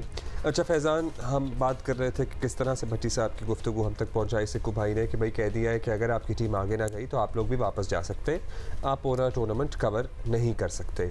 सो एक तो इसकी तफसील बता दीजिएगा, दूसरा ये है इसकी पहले तफसील, चले इसी की तफसील से शुरू करते हैं फिर। इज दैट सो कि आपको कहा है कि अगर पाकिस्तान सेमीफाइनल तक नहीं पहुंचा या टूर्नामेंट से बाहर हो गया तो आपके मैचेस जब खत्म हो आप लोग चले जाएं? नहीं, ये बांग्लादेशों का भी ऐसा ही है। यार देखो, बात ये कि आप सरप्राइज इसलिए हो रहे कि आपको इतना आइडिया नहीं है कि क्या इन दोनों मुल्कों का मसले चल रहे थे। यह हमेशा होता है पाकिस्तान इंडिया में, कुछ ना कुछ हमें कभी करना होता रहता है। मतलब हम तो फिर मतलब ये सवाल तो हमारा ये नेक्स्ट उठता है ना कि जाने की जरूरत ही क्या थी अगर पूरा टूर्नामेंट कवर ना कर सकते। एक तो गए ही जब टूर्नामेंट स्टार्ट हो चुका था। नहीं, बट अगर ये सवाल उठाना चाहिए था तो उस वक्त उठाते जब हमें वीजा हमारे वीजा पे लिखा हुआ है। अच्छा, आप लोगों के visa, because this is also a news for us कि आपके वीजा पे लिखा हुआ है कि अगर Pakistan it's conditional to the whims of Pakistan करेगी तो it is conditional to the whims of Pakistan. इसमें ये नहीं लिखा हुआ कि पाकिस्तान क्वालीफाई ना करे। I mean once Pakistan campaign से ओवर, देखो जब भी कोई वर्ल्ड कप के लिए टूर करते हैं ना हम, तो हमारे वीजा भी यही होते हैं यार कि अपने एक्रेडिटेशन जो होते हैं ना वो उस अपनी टीम के मैचेस के लिए होते हैं। बहुत रेयर होता है कि जब हमारी टीम नहीं खेल रही थी और हमें फाइनल सेमीफाइनल के एक्रेडिटेशन मिल जाते हैं।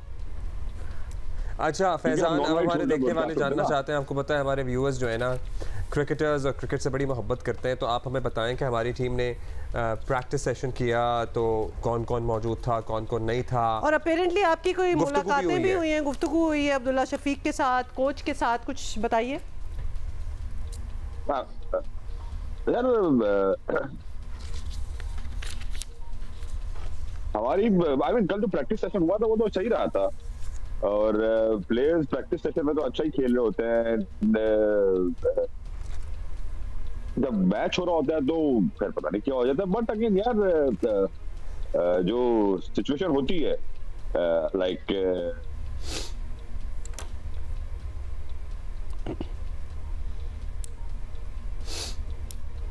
फैजान ज़रा मुनक़ता हो गया। अच्छा, लगता है कि आवाज़ नहीं आ रही फैज़ान की। हम ट्राई करेंगे हम दोबारा से कनेक्ट करें उनके साथ, लेकिन ऑब्वियसली जो कैंप की हम बात कर रहे थे, आज तो कैंप लगेगा ही लगेगा क्योंकि कल तो मैच है। So we don't really have much time now, और जितनी खामियां हैं whatever we need to catch up on, तो होपफुली आज हो जाएगी। इससे ज़्यादा हम क्या बात कर सकते हैं जी? अच्छा जी, अभी आगे बढ़े। क्यों हो गई क्रिकेट? हमारे पास दिल तो आपका बड़ा चाह रहा था क्रिकेट की मजीद बात करने को। जब राब्ता होगा तो हम फैजान को दोबारा लेंगे। ओके, मीनवाइल कुछ खा अच्छा, इन द मीन टाइम एक और मारूफ कव्वाल अमजद साबरी कत्ल का मास्टरमाइंड 7 साल बाद पकड़ा गया है।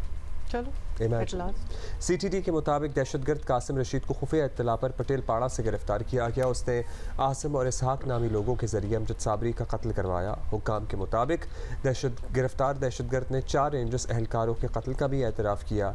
मुलजिम ने सदर पार्किंग प्लाजा के करीब 2 आर्मी एहलकारों के कत्ल का भी एतराफ़ कर लिया। और हैरत अंगेज इंकशाफ ये हुआ है कि मुलजिम पहले भी गिरफ्तार होकर जेल जा चुका है और सेंट्रल जेल कराची में बैठ कर ही अमजद साबरी के कत्ल का मंसूबा बनाया था। So he was very much there, और वही central jail by the way Karachi जिसके आसपास रहने वाले इंतहाई मुश्किल का शिकार हैं क्योंकि मोबाइल सिग्नल्स नहीं आते। लेकिन ये बात तो सारी यही है ना कमाल की कि वहाँ बैठ के, और ये अफसोसनाक बात भी है कि वहाँ बैठ के इन्होंने ये मंसूबा बनाया है। दहशतगर्द पुलिस की नाक के नीचे दहशतगर्दी के नेटवर्क चलाते हैं और किसी को कानो कान खबर तक नहीं होती, या फिर होती है और उसके बाद कुछ नहीं होता। We don't know what to say about that. अच्छा जी, काशिफ मुश्ताक हमारे साथ मौजूद है। काशिफ, बताइएगा, अमजद साबरी साहब ज़ाहिर है लोग इनसे मोहब्बत करते थे, चाहते थे कि इनके कातिल पकड़े जाएं। फाइनली एक शख्स पकड़ा गया जिसके बारे में कहा गया है कि ये है इनके कत्ल का मास्टरमाइंड।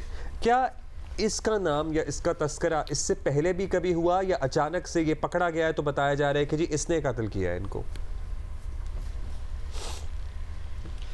जी देखिए, इस हवाले से काफ़ी लंबी डिटेल है और जो इंचार्ज सीटीडी हैं खुर्रम वारिस, हमारी उनसे तफसीली बात हुई। उनकी जानिब से बताया जा रहा है कि लश्कर जंगवी का इस वाक़े के अंदर जो है वो मुलविस होने का इंकशाफ हुआ और उसके बाद ये लश्कर जंगवी का जो है वो कारिंदा है जिसे जो है वो गिरफ़्तार किया गया है। ये हुआ कुछ यूँ कि जब अमजद साबरी साहब का जो कत्ल हुआ है उसके बाद पुलिस की तफ्तीशी टीम जो है वो भी काम कर रही थी, जबकि सीटीडी की टीम भी काम कर रही थी। तो इंचार्ज सीटीडी जो है वो राजा उमर खिताब, उनकी जानिब से 2 मुलजमान को गिरफ्तार करने का दावा किया गया, जिसमें जो काफ़ी मशहूर जो नाम थे जो सामने भी आए थे, जिसमें आसिम कैपरी और इसहाक बॉबी का नाम सामने आया था। तो उनकी जानिब से ये कहा गया कि ये 2 मुलजमान इसमें मुलविस है और इन्हें जो है वो गिरफ्तार कर लिया गया। उन्होंने तफ्तीश के दौरान ये बताया कि इन दोनों ने ही जो है वो टारगेट करके कत्ल किया है। लेकिन 2 रोज़ कबल जो है वो इंचार्ज सीटीडी जो है वो खुर्रम वारिस, उनकी जानिब से ये दावा किया गया कि एक मुलजिम को गिरफ्तार किया है जिसका नाम हाफिज़ कासिम है और उर्फ गंजा, इसे जो है वो गिरफ्तार किया गया है। और इसकी जानिब से तफ्तीश में ये इंकशाफ किया गया है कि जेल से जो है वो ये नेटवर्क चला रहा था। जब अमजद साबरी का कत्ल हुआ तो इस दौरान ये जेल में मौजूद था, ये अपने दीगर साथियों के साथ वहाँ से ऑपरेट कर रहा था और तमाम तर तफसीलात जो है वो जेल से बाहर जो 2 ये कारिंदे हैं जिन्हें जो है वो सीटीडी ने कुछ अर्सा कबल गिरफ्तार किया, इनको हिदायत जारी की और उसके बाद जो है वो ये कत्ल किया गया है। ना सिर्फ अमजद साबरी का इन मुलजमान ने कत्ल किया बल्कि इन्होंने वहाँ से मनसूबाबंदी की और सदर पार्किंग प्लाजा के करीब जो हसास इदारों के 2 एहलकार हैं उन्हें भी जो है वो कत्ल करने का इन्होंने इंकशाफ किया और साथ ही साथ जो है वो 4 रेंजर्स जवानों को भी जो है वो कराची में कत्ल करने का इंकशाफ हुआ है। तो ये तमाम तर किलिंग्स जो हैं वो इसी जो जेल से नेटवर्क चलाया जा रहा था हाफिज़ कासिम की जानिब से, उन्हीं की जानिब से इंकशाफ किया गया है। लेकिन जो सीटीडी हुकाम हैं वो ये दावा भी कर रहे हैं कि जो 2 मुलजमान पहले गिरफ्तार होकर जेल जा चुके जिन्हें सजाए मौत का जो है वो सुना दी गई है इस हवाले से, तो उन्हें जो है वो इसमें नॉमिनेट किया गया था और वही जो है वो इसके कत्ल में मुलविस हैं। तो थोड़ी सी दोनों इंचार्ज जो सीटीडी हैं उनकी तरफ से जो है वो कन्फ्यूजन सामने आ रही है, लेकिन बाकायदा इसकी एक प्रेस रिलीज जारी कर दी गई है और उसमें ये दावा किया जा रहा है कि इसमें जो मुलजिम अभी गिरफ्तार किया गया है ये जेल से बाकायदा एक मुनज़्ज़म नेटवर्क जो है वो चला रहा था और इसने जो है वो ये एतराफ़ किया है तफ्तीश के दौरान कि ना सिर्फ अमजद साबरी का कत्ल किया है बल्कि दीगर जो कराची में टारगेट किलिंग के वाक़यात हुए हैं उनमें बराह रास्त ये मुलविस है। पहले वाले भी ज़ाहिर है कुछ लोग पकड़े गए जिनका आपने तस्करा किया, सजाए मौत हो चुकी है। अब सीटीडी कह रहा है कि जी वो तो नहीं है, ये बंदा है। सो किसकी बात पे एतबार करें? अब्दुल्ला देखें, इसमें ये चीज़ सामने आई है कि जब वो 2 लोग पकड़े गए थे जिसमें आसिम कैपरी और इसाक बॉबी शामिल हैं, उन दोनों अफराद ने तफ्तीश में ये इंकशाफ किया था कि उनका जो एक साथी जेल के अंदर मौजूद है, उनकी जानिब से उन्हें जो है वो हिदायत मिली और उसके बाद ये वारदात अमल में लाई गई है। तो जो बिल्कुल मुबैना तौर पर यही वो साथी है, बल्कि बाकायदा इसकी प्रेस रिलीज जारी कर दी गई और हमने मौक़िफ़ भी लिया है इस हवाले से। तो उनकी जानिब से ये दावा किया जा रहा है जो इंचार्ज CJD खुर्रम वारिस हैं कि ये बाकायदा इस शख्स ने जो है वो इंकशाफ किया है तफ्तीश के दौरान और इसने तमाम तर जो कराची में टारगेट किलिंग्स हुई हैं उनका एतराफ़ भी किया है और ये उनका मास्टर माइंड है। ना सिर्फ ये मास्टर माइंड है बल्कि पूरा एक मुनज़्ज़म गिरोह जो है वो जेल से चला रहा था और उसी गिरोह की जानिब से हिदायत जो है वो पास की जाती थी और जो बाहर जेल से लोग मौजूद थे वो इनका साथ देते थे और इसी साथ काशिफ, लेकिन ये पकड़ा तो किसी और जब ये निशानदही करते थे। जी काशिफ, लेकिन अभी तो ये बंदा जेल में नहीं है, मतलब ये कासिम रशीद जिसका हम बात कर रहे हैं जो मास्टरमाइंड है, इसको पकड़ा तो कहीं और से है। तो ये जेल में जब था और जहाँ नेटवर्क तब चला रहा था तो तब भी कत्ल के केसेस में जेल में था। बिल्कुल ऐसा ही है, ये मुतादिद कत्ल के केसेस में जो है वो जेल में मौजूद था और इसी दौरान जो है वो इसे जो है वो अमजद साबरी के कत्ल की हिदायत मिली और इसने जो वो हिदायत है वो आगे पास की।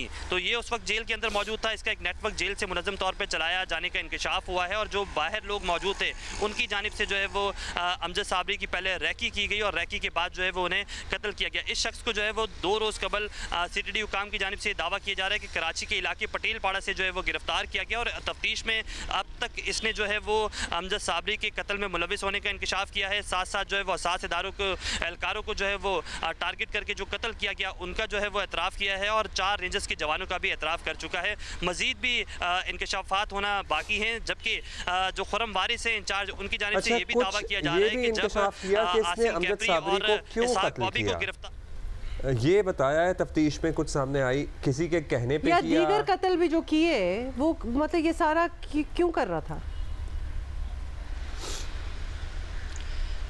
देखिए उनकी जानिब से ये बताया जा रहा है कि जो तंजीमी अहदेदारान हैं उनकी जानिब से इन्हें जो है वो हिदायत जारी की जाती थी और ये हिदायत आगे पास की जाती थी। तो इसी हवाले से इनकी जानिब से ये बताया गया है और 2 रोज़ कबल जब CTD ने पटेल पाड़ा में कार्रवाई की और इसे जब गिरफ्तार किया तो इसने इस चीज़ का इंकशाफ किया कि ये दोनों साथी जो आसिम कैपरी हैं और इसाक बॉबी हैं ये इसके करीबी साथी हैं और ये इनको जो है वह ये हिदायत तमाम तर जारी करता था। जबकि जब 2 साल कबल CTD ने इसे गिरफ्तार किया था तो इन दोनों अफराद को जो अमजद साबरी के कत्ल में मुलविस थे इन दोनों अफराद ने बाकायदा जो है वो इंचार्ज CTD की जानिब से दावा किया जा रहा है कि बताया था कि इनका एक साथी जो है वो जेल में मौजूद है और जेल में जो साथी मौजूद है उसी की जानिब से जो है वो हिदायत जारी की जा रही थी।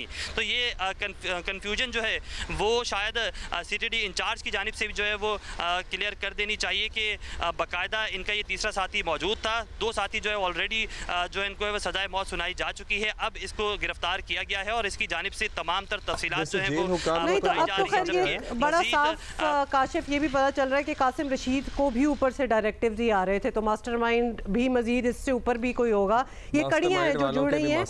जेल के अंदर कोई सर्च ऑपरेशन हुआ, अगर जेल में बैठे हुए पूरा नेटवर्क चल रहा है, जेल वालों ने कुछ शर्मिंदगी का इज़हार किया हो कि हाँ जी ये जेल से नेटवर्क चला रहा था।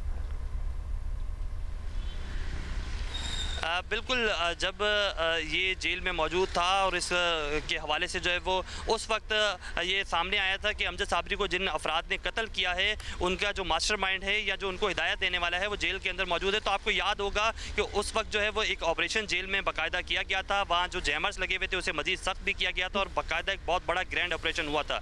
उसके बाद से लेके अब तक इस तरह की वारदातें सामने नहीं आई हैं, लेकिन इस मुलजिम ने बाकायदा तौर पर ये इंकशाफ किया और ना सिर्फ ये अकेला जेल के अंदर से ऑपरेट कर रहा था। जो प्रेस रिलीज जारी की गई है उसमें 4 से 5 दीगर जो इसके साथी हैं उनका भी जिक्र किया गया और ये बताया गया है कि वो भी जेल के अंदर से मुख्तलिफ हिदायत जो है वो पास करते थे और बाहर बाकायदा तौर पर मुनज़्ज़म एक गिरोह होता था जो रैकी करता था। रैकी करने के बाद जो है वो किसी को भी टारगेट करता था, टारगेट करके बड़ी आसानी से फरार हो जाता था।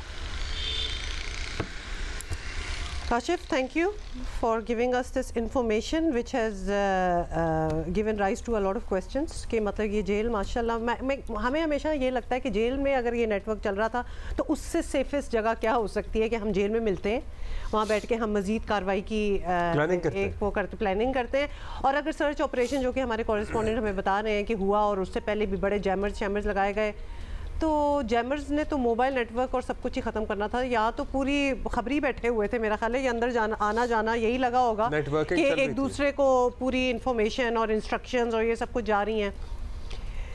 This seems much bigger than this also, जितनी चीज़ें भी सामने आई हैं। जेल हुक्काम, आपको लगता है कि इनके नॉलेज में हुए बगैर ये नेटवर्क चल सकते हैं अंदर से?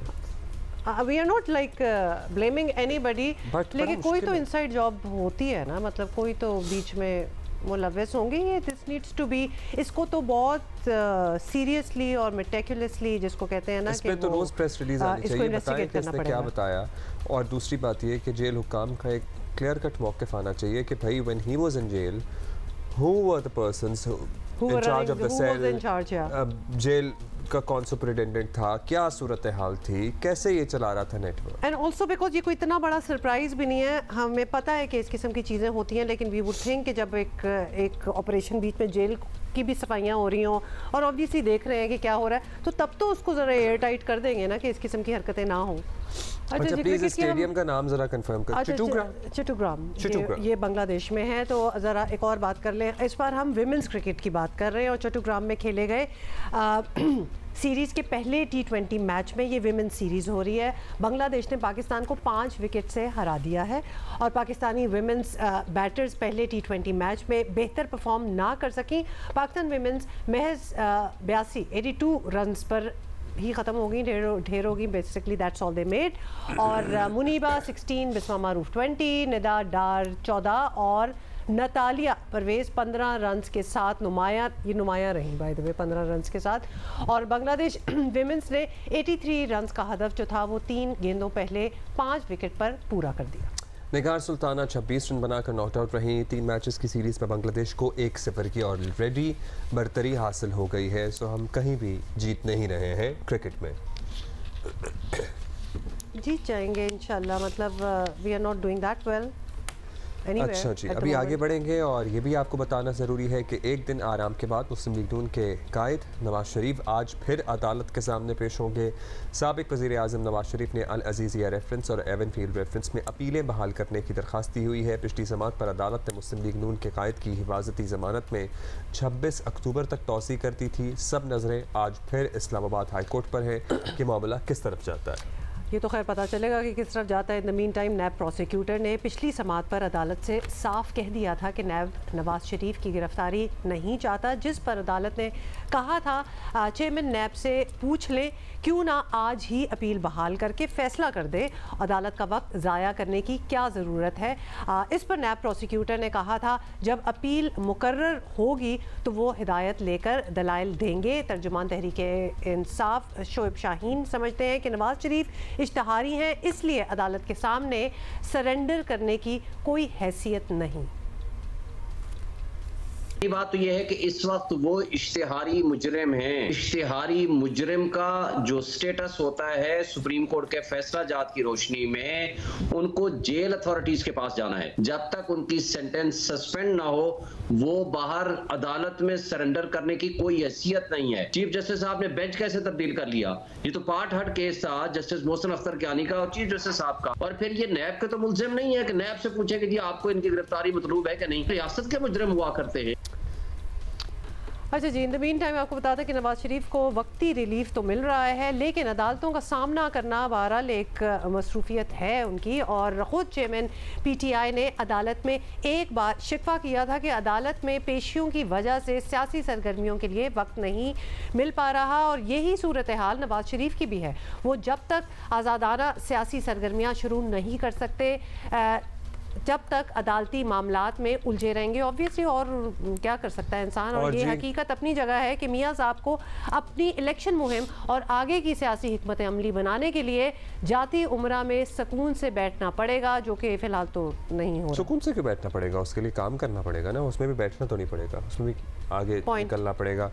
ये खैर लेट्स सी क्या होता है, लेकिन नवाज शरीफ ने अभी तक इलेक्शन के वक्त पर होने की कोई बात नहीं की है, ये पॉइंट टू बी नोटेड ज़रूर है। सदर मुमलिकत को तो यकीन ही नहीं है कि जनवरी में भी इलेक्शन हो जाएंगे। कल उन्होंने मीर साहब को इंटरव्यू दिया है, सुनिए क्या कहा। अभी आपको यकीन है कि जनवरी के आखिरी हफ्ते में इलेक्शन हो जाएगा? नहीं, मुझे यकीन नहीं है। मैं इंशाल्लाह समझता हूँ कि जब सुप्रीम जुडिशरी ने इस बात को अपनी नज़र में ले लिया है तो बहुत ही मुनासिब फैसला आएगा वहाँ से। I appreciate that. अच्छा, बाय द वे, क्या उभर रहा है?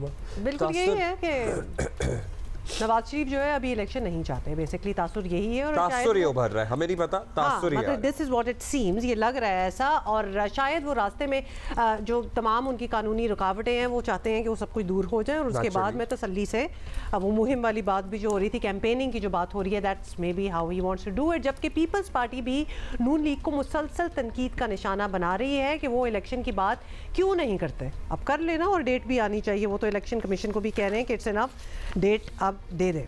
हाँ जी, ये है सूरत है। अवैस यूसुफजई हमारे कॉरेस्पॉन्डेंट इस्लामाबाद में हमारे साथ हैं और इस्लामाबाद हाई कोर्ट में हैं। अब बताइए, अपीलें बहाल करने वगैरह में अदालत का वक्त क्यों ज़ाया हो? पिछली दफ़ा समाअत में बड़े इंपॉर्टेंट रिमार्क सामने आए थे।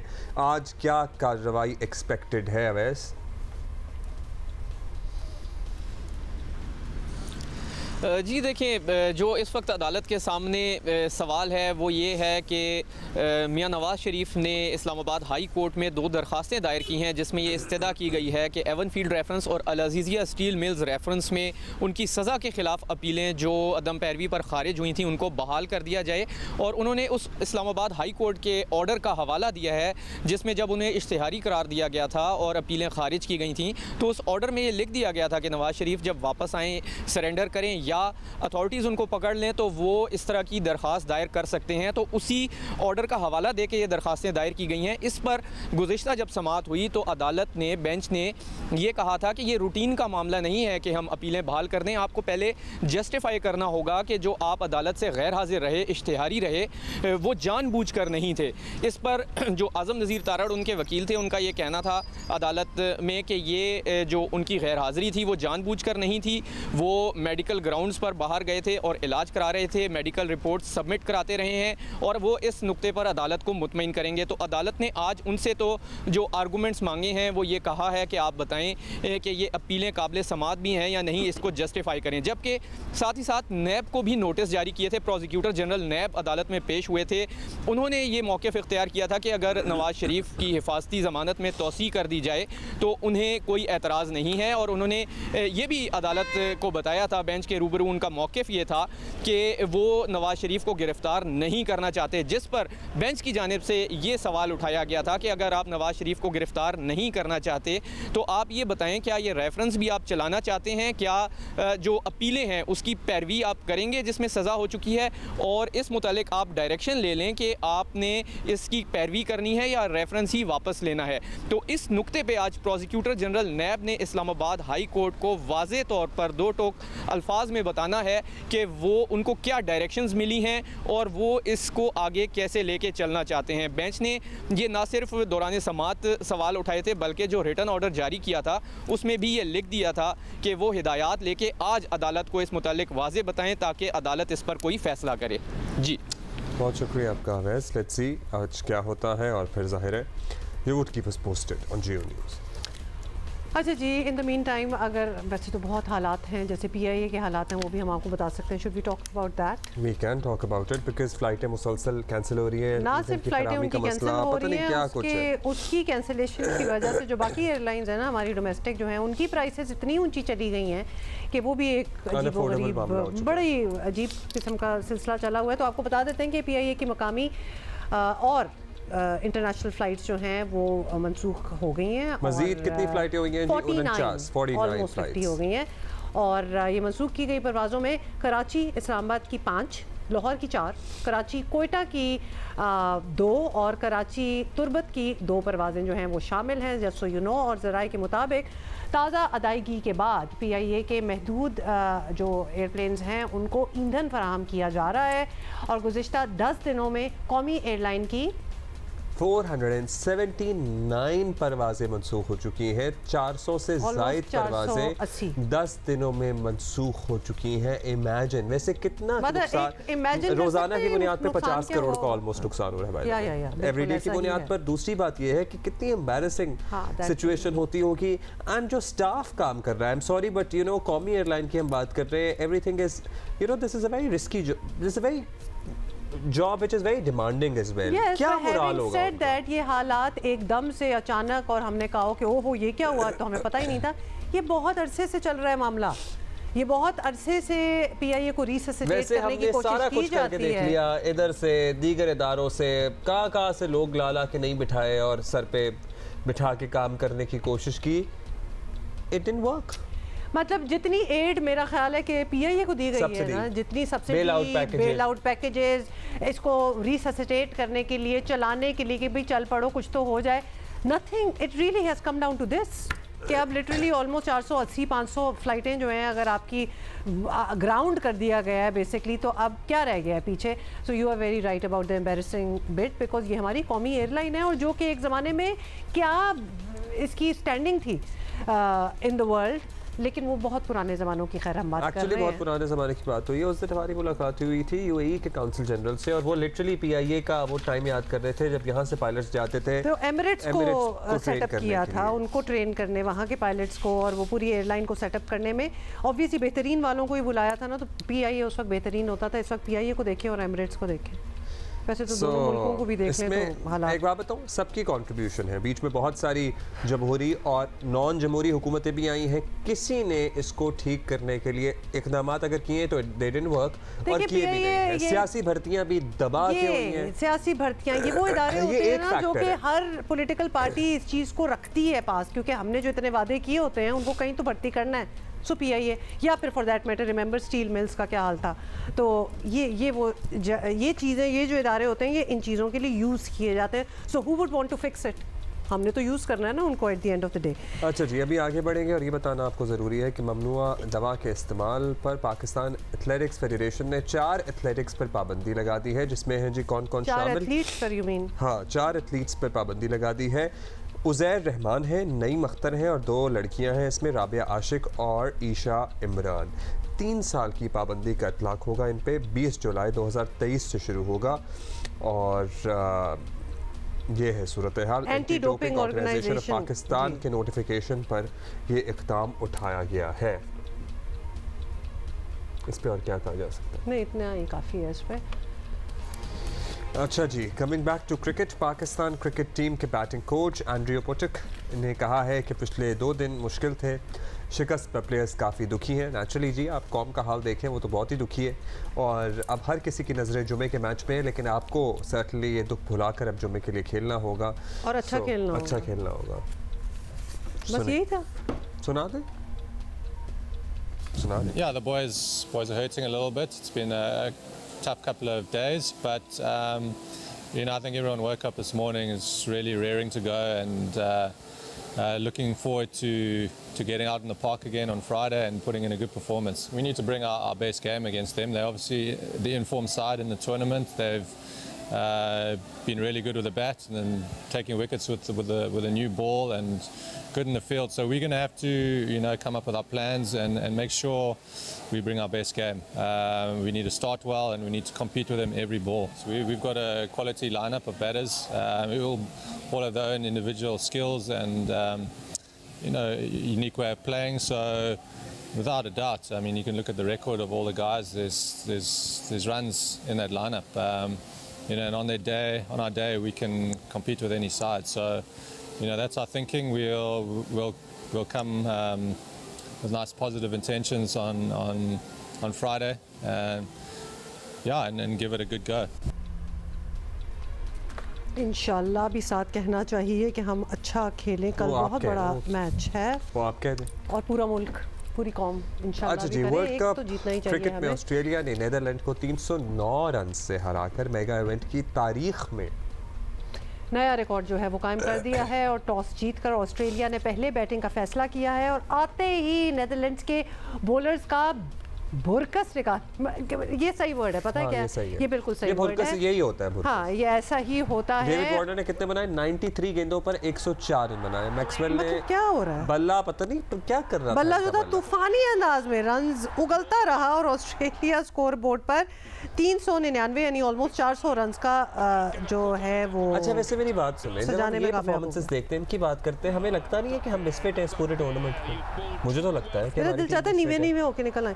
खैर, एनीवे मैक्सवेल ने 27 गेंदों पर 50 बनाई और फिर अगले 13 गेंदों पर वर्ल्ड कप की नई तारीख रकम कर दी। बेसिकली 40 पे 100 बनाए। हमें मौका भी मिलता, हम फॉर्म में भी होते, हम फिर भी इतना बड़ा टोटल ना बनाते बिकॉज भी हमारा दिमाग ही उस हिसाब से प्रोग्राम नहीं हुआ हुआ कि हमने ज़्यादा से ज़्यादा रन बनाए। एंड आई वांट कि हमारी ही ये बातों पे लिटरली एक टीम इतना अच्छा परफॉर्म करे कल कि हमें खामोश कर दो, ताकि हम मैच देख रहे थे तो ऐसा लग रहा था हाइलाइट्स चल रही है। मैं मुझे वाकई धोखा हुआ कि हाइलाइट्स चल रही है, नहीं वो पूरा मैच ही ऐसे खेल रहे थे। अच्छा मैक्सवेल ने इतने छक्के अकेले लगा दिए, इतने कि हमारी पूरी टीम ना कर पाई इतने मैचेस में। 40 पे 100 बनाना छक्के और चौकों से, 8 छक्के 9 चौके। नहीं मैंने बात ही नहीं करी। या There's nothing more to say. And again and 4 more. और कुछ बताना? अच्छा 400 रन की हदफ के ताक़ुब पे फिर पूरी डच टीम आपको पता है महज कितने रन पर आउट हुई? 90।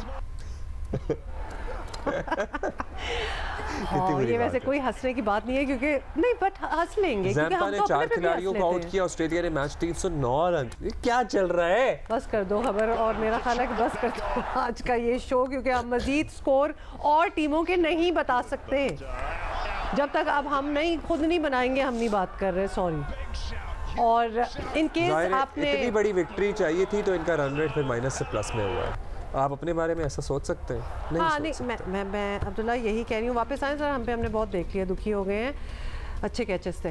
कहने का मतलब है कि हम जो थोड़ा सा हंस रहे थे इधर उधर, हम अपनी टीम पे भी, मतलब हम अपने हाल पे हंस लेते हैं, टीम पे क्या हंसना है, हमारा भी वही, जो टीम का हाल होगा वो हमारा हाल होगा। So we are in all of this together. लेकिन this is a different kind of cricket that these teams are playing. अच्छा जी, आज होगा मैच श्रीलंका और इंग्लैंड का। सो इंग्लैंड की भी हालत पतली है, लेट्स सी वो कम बैक कर पाते हैं टूर्नामेंट पे नहीं। And we are gonna see you tomorrow इंशाल्लाह। इसके बारे में कल बात होगी, बाय।